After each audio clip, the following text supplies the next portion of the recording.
In 1978, I went to India on a merchant ivory feature film, Hullabaloo over Georgian Bonnie's pictures. The location, Rajasthan in the northwest, is known for its history and reminders of the past. To get there from Bombay as it was then, with equipment, cast and crew, it was a 24-hour train journey. We saw steam engines passing through from bustling platforms where travellers and locals intermingled.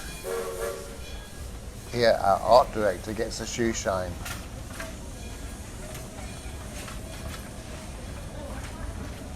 Vendors were plying snacks and cigarettes, and I was accosted by a friendly fruit seller. Both of us were happy with the transaction. Travelling through the desert at night, the lights were dimmed, so not to attract dacoits, mounted bandits.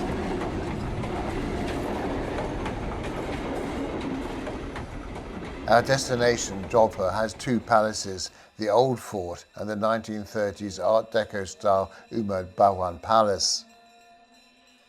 It was here we lived and filmed, guests of the Maharaja and Maharani, here with one of her children and a servant.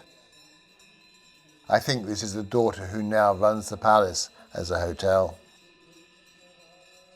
Our very own princess in the film was Bollywood star Aparna Sen, who went on to become a significant film director. Also in the cast was Dame Peggy Ashcroft, Jane Booker, here with Saeed Jeffrey, and costume designer Jenny Bevan. I was with Saeed one evening when we heard distant music, so investigated.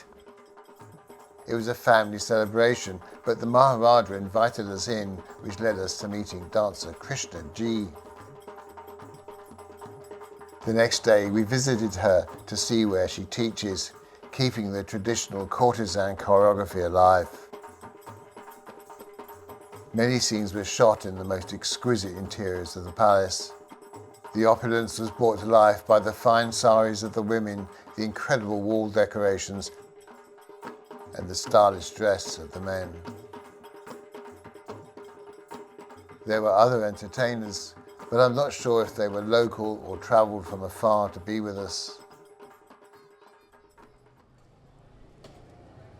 Away from the filming, sometimes with colleagues, I took opportunities to capture urban life. I found it fascinating to see how local people traded, be they in small shops or facing onto the street or public places. There was music and people going about their daily tasks. Also a mix of cultures and religions. Although obviously an outsider, I was accepted with warmth.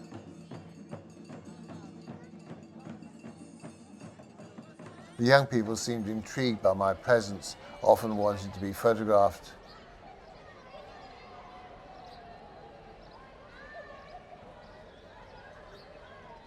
Sometimes they revealed their interpersonal relationships, like this girl who brought her sister or friend to be captured by my camera. I never saw them again, but they live on in my pictures as they wanted. The caste system and vestiges of colonialism were noticeable, the black umbrella being a male accessory.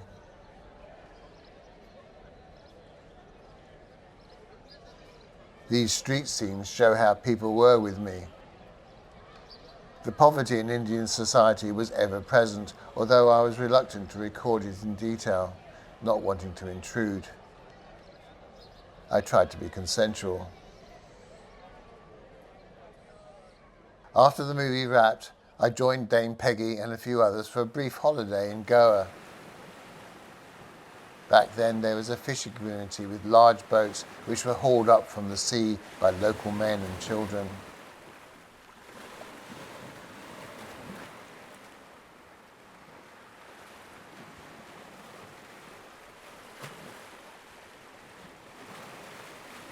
The leftovers from these expeditions are a stark reminder of the true nature of fishing in these waters. It was in Goa that Peggy and I discovered that we were next door neighbours in Hampstead, London.